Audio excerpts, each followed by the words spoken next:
Hello, friends. I'm E.B. Arnold of the Candler Foundry, and it's my pleasure to be with you this second week in our 4-week study comparing the resurrection among the four Gospels. This week, we take a look at the resurrection as told by the Gospel writer Matthew. But before we get to the resurrection story, I want to orient you to a few facts about Matthew's audience and Matthew's style.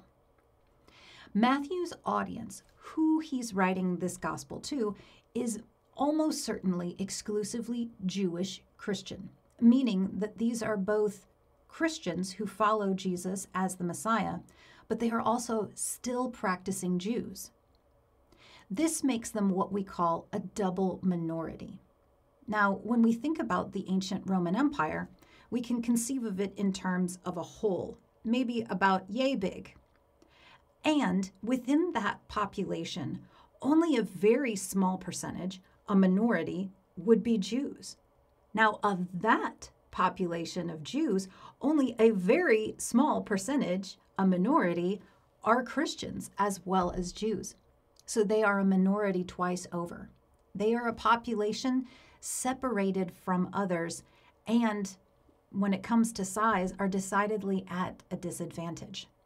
Now, other gospel writers will write to blended populations, such as Mark's gospel, or to a predominantly Gentile population, perhaps such as Luke's.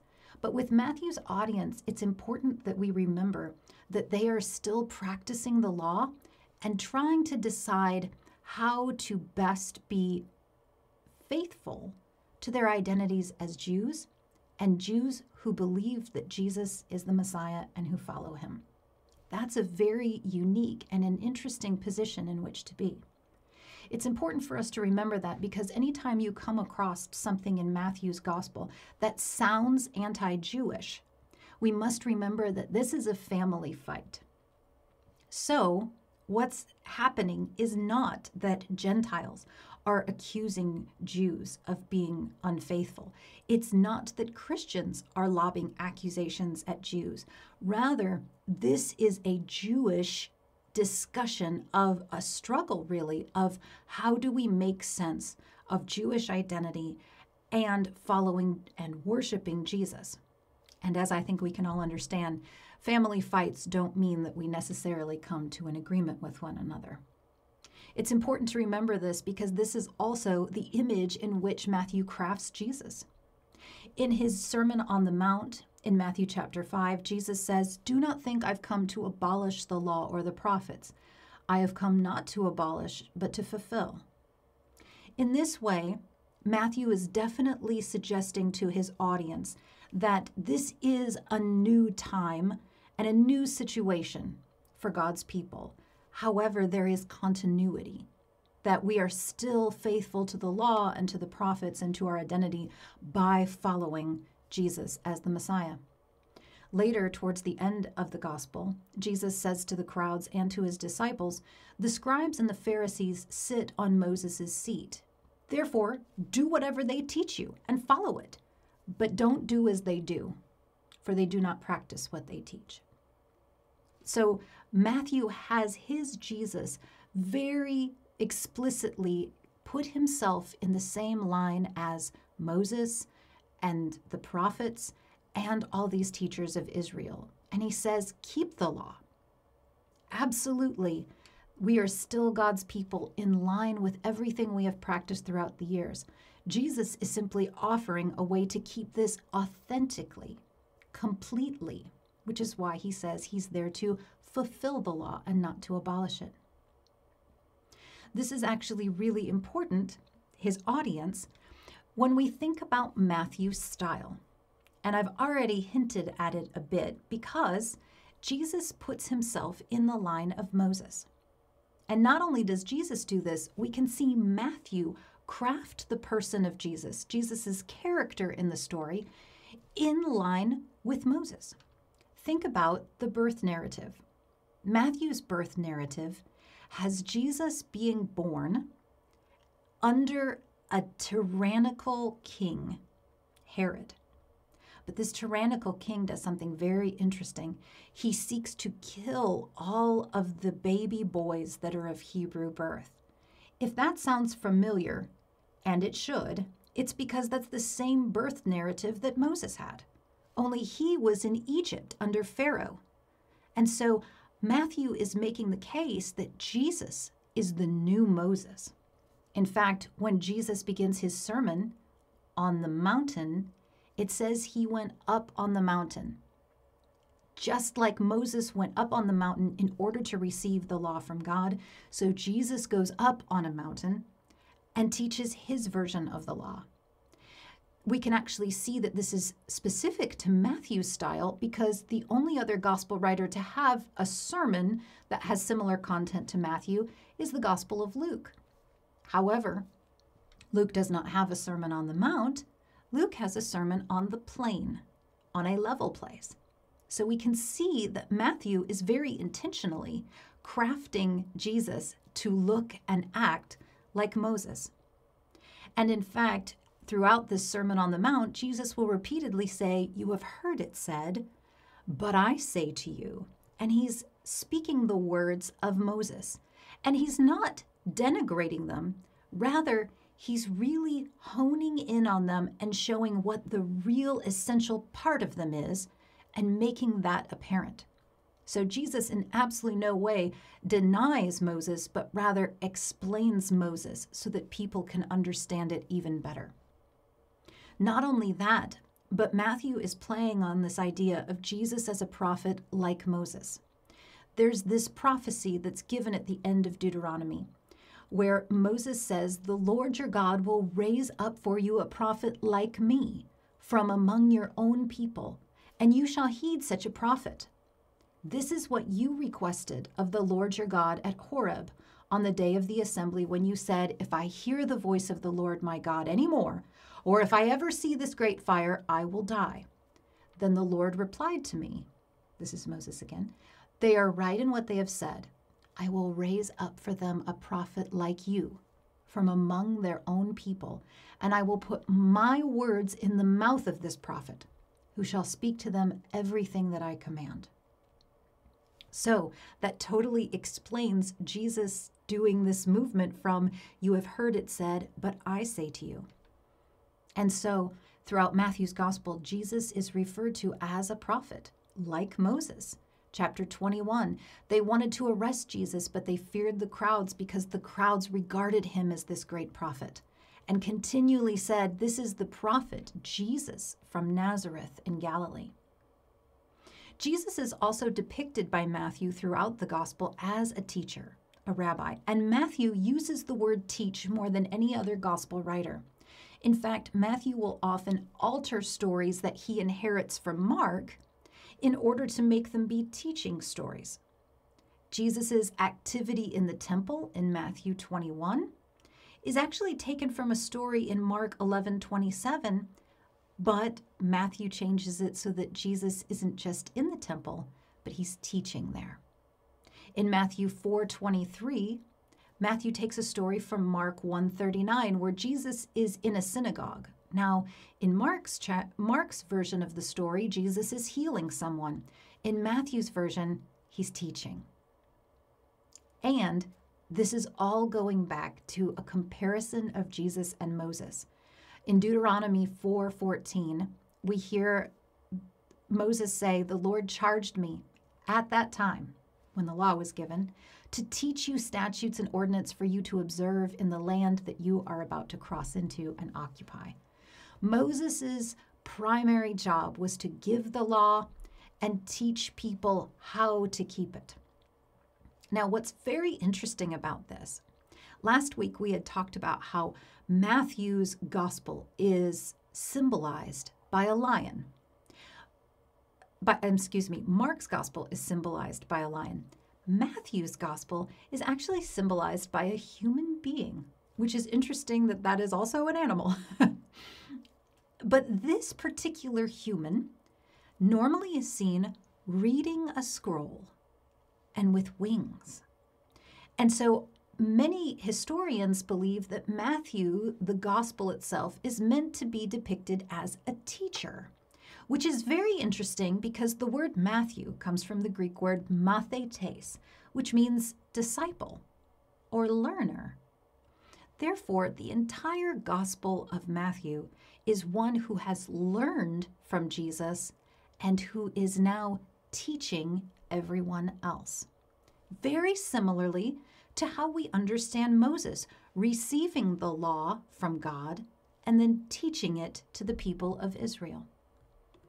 So now that we have all of this in mind, this comparison of Jesus with the figure of Moses, and understanding this population of Jewish Christians receiving this gospel story, let's jump into the first resurrection scene of Matthew's gospel. Now, I say the first resurrection scene because what you'll notice is as time goes by, with Mark being the first gospel written and John being the last, as we move through time, the resurrection story gets longer and longer. Remember last week, Mark's gospel only has 8 verses dedicated to the resurrection scene. By the time we get to John, it will be 2 chapters. So for today, I have this broken up into several scenes so that we can discuss each chunk at a time. So here we are in Matthew 28, verse 1.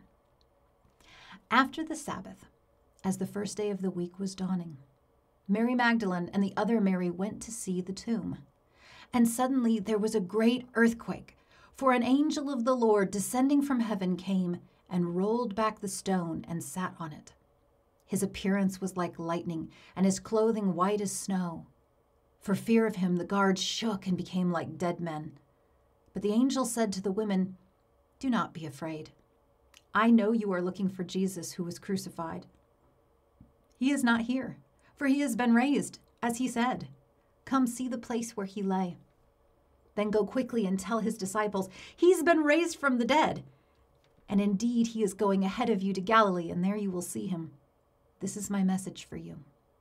So they left the tomb quickly with fear and great joy and ran to his disciples. But suddenly Jesus met them and said, "Greetings." And they came to him, took hold of his feet, and worshipped him. Then Jesus said to them, "Do not be afraid. Go and tell my brothers to go to Galilee, and there they will see me." I hope you notice some very big differences from Mark's rendering of this story last week. There's a few things to notice, and so we'll talk about just a few of these things before moving on to the next scene. The first thing you may have noticed is that there is an earthquake going on, as well as an angel that seems to trigger this. This great earthquake, in Greek, this seismos. That's very interesting because Matthew loves earthquakes. It seems that throughout his story, he loves this notion of things being shaken or trembling. So not only does the earthquake, but it says here that for fear of this angel, the guards even shook. And it's the same word, seo, it's the verb form of earthquake, and then fell down like dead men. Another time that the earth quakes is when Jesus is on the cross.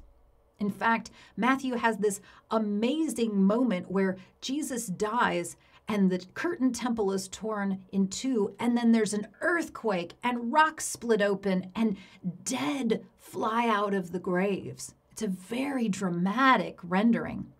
In fact, even metaphorically, Matthew gives us an earthquake. When Jesus rides into Jerusalem on Palm Sunday, it says the whole city was in turmoil, but that word is also seo, was shaking up. The whole city was quaking. So we have real earthquakes at the resurrection and at the crucifixion. And then we have these metaphorical earthquakes like the turmoil roiling in the city as this prophet from Nazareth comes riding into town. Now, why would Matthew include earthquakes in his crucifixion and resurrection story? Well, if we remember back to the story of Moses, the earthquake symbolizes a divine response, God's own physical presence. In Exodus 19:18, when the law is being given and the 10 Commandments are going to be distributed, it says, Mount Sinai was wrapped in smoke because the Lord had descended upon it in fire, and smoke went up like the smoke of a kiln, while the whole mountain shook violently. Oh, that is indeed a moment to capture. But it symbolizes that God's presence is close by. And when God's presence is close by, the earth responds.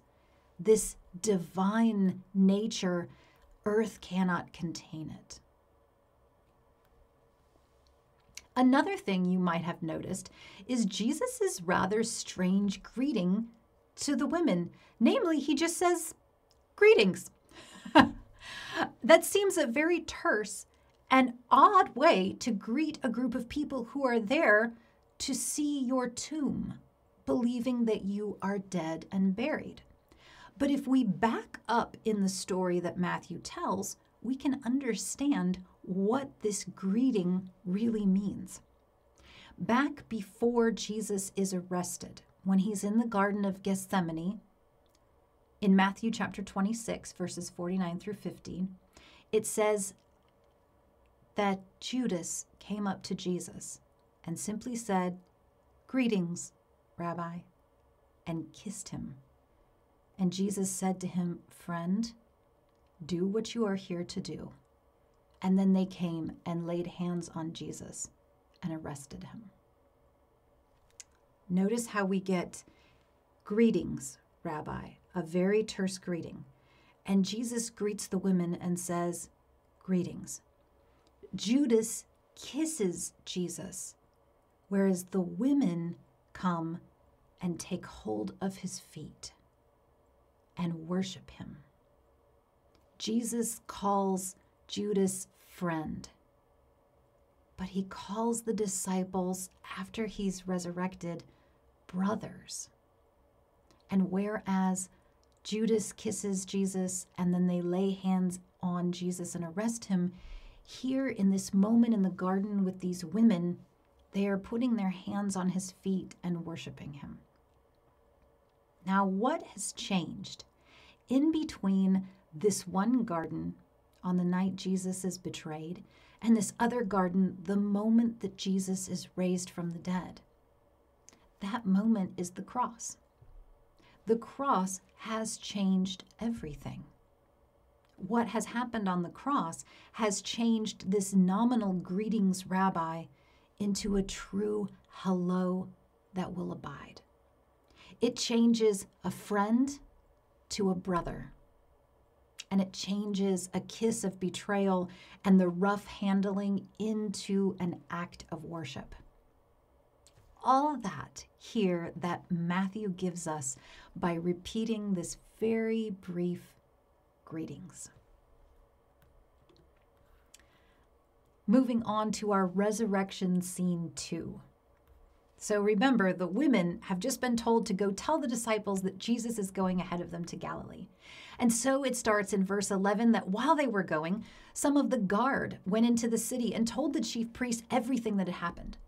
After the priests had assembled with the elders, they devised a plan to give a large sum of money to the soldiers, telling them, "You must say, 'His disciples came by night and stole him away while we were asleep.'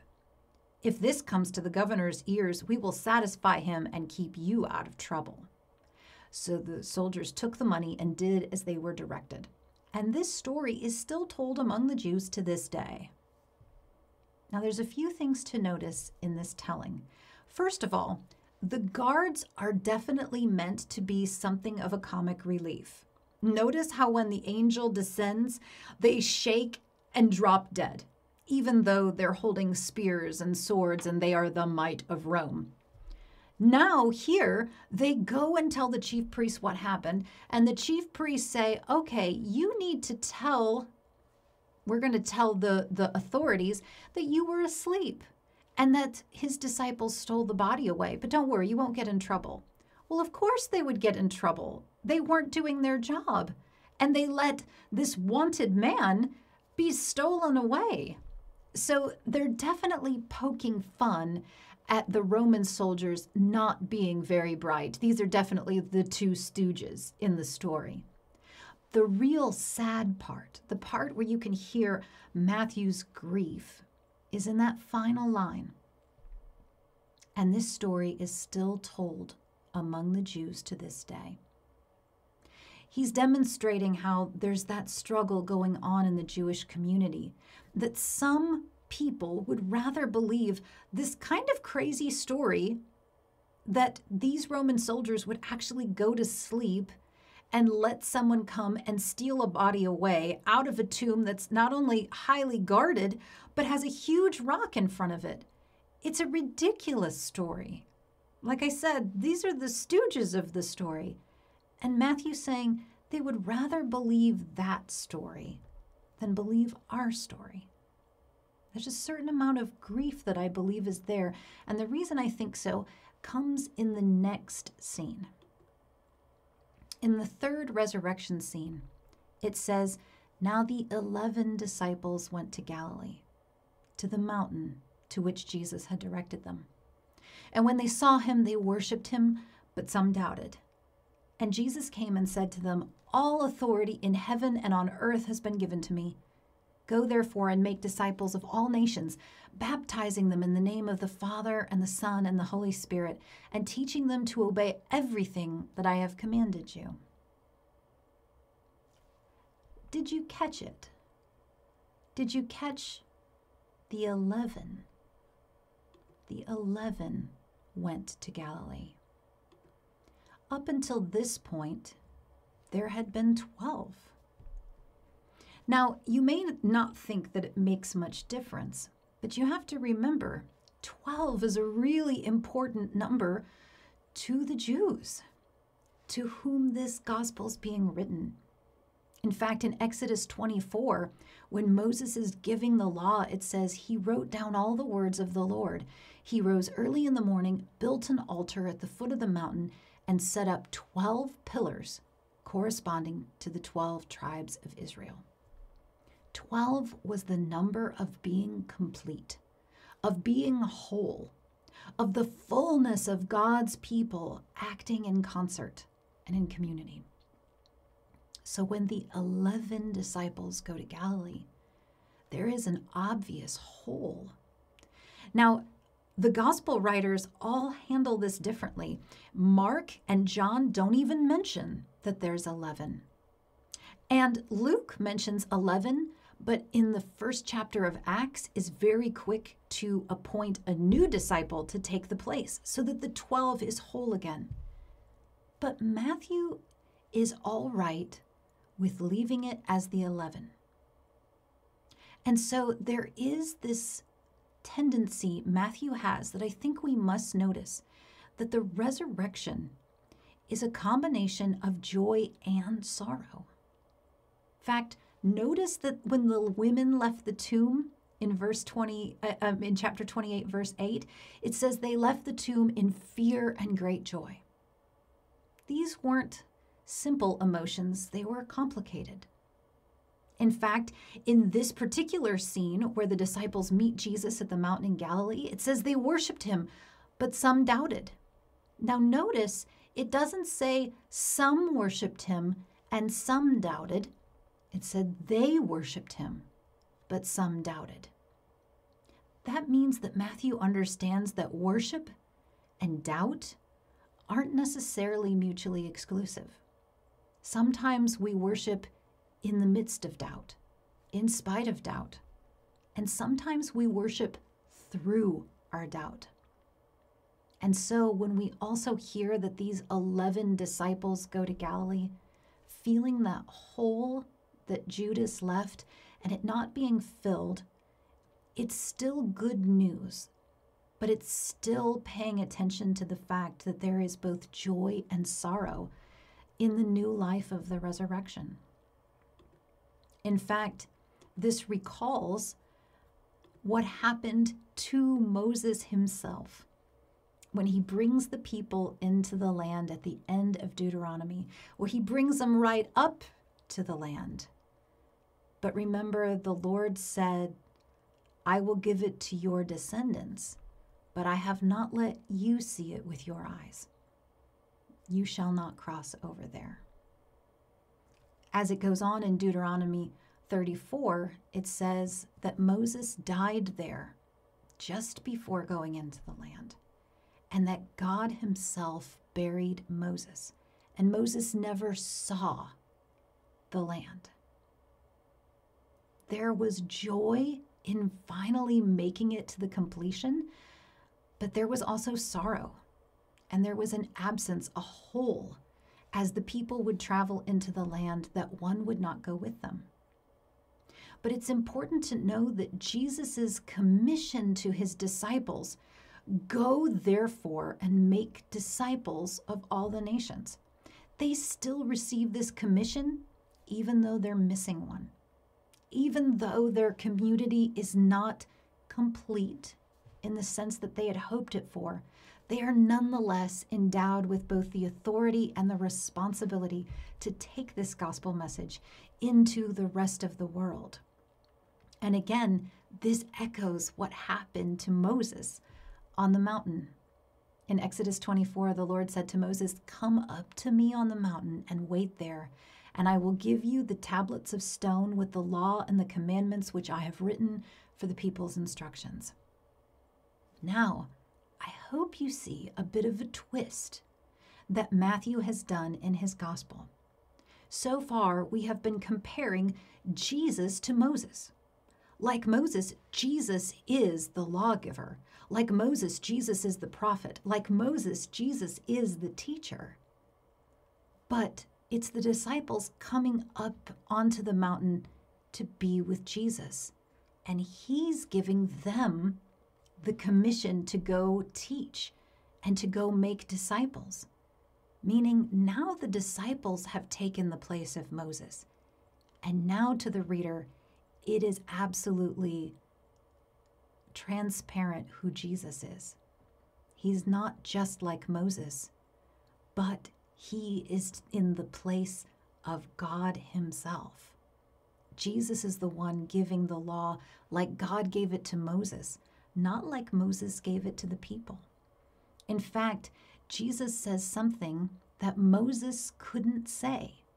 The final words of Jesus at the very end of Matthew's gospel in verse 20, he says, "And remember, I am with you always, even to the end of the age." That is what Moses could not do, that we just read at the end of Deuteronomy. Moses could not go with them. Moses could not be with them. Jesus is not just a Moses 2.0, but Jesus is God. And notice how they worship him there. They take hold of his feet. They worship even though they doubt.